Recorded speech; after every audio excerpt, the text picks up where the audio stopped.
Hello Flutterlings, welcome back to our Flutter tutorial series. In today's video, we'll be talking about one of the most important and commonly used widgets in Flutter, the elevated button. Understanding how to use elevated button and its properties is essential to create Flutter apps with dynamic user interactions. Let's get started.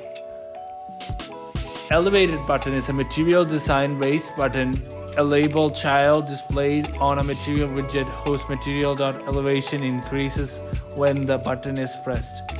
Basically, it's a button that lifts when pressed. As you can see in the example, the elevated button gives a nice visual feedback when interacted. Let's start with a basic example of elevated button. We'll add it to our scaffold body. Here, we've created an elevated button with simple text child that says press me. The onPressed function will be triggered when the button is pressed. In this case, printing a message to the console.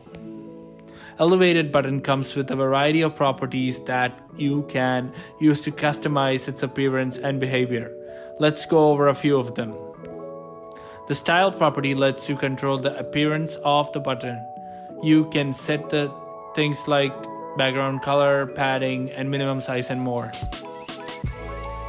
In this example, we have used the elevated button.styleFrom method to create a button style where the primary color is green and the padding is 30 pixels horizontally and 20 pixels vertically, and the minimum size is 200 pixels wide and 50 pixels by height.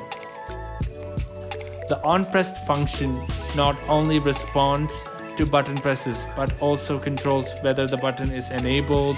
If you pass a null to the onPress, the button is displayed as disabled. In this example, the button is disabled because we have passed null to onPressed. Sometimes you might want to include an icon along with the text button. This can be achieved by using ElevatedButton.icon constructor. Here we have created an elevated button with an icon of a mail envelope and a label that says mail me. And that's it. With elevated button, you can create now interactive, responsive, and stylish buttons for Flutter applications. Don't be afraid to experiment with different styles and layouts to create the perfect button for your app. Thank you for tuning in to Elevated Buttons tutorial. If you found this video helpful, please give it a thumbs up and don't forget to subscribe for more Flutter content. If you have any questions, feel free to leave a comment below and we'll do our best to help you out. Can't wait to see what you'll create with Flutter Elevated Button. Happy coding and see you in the next tutorial.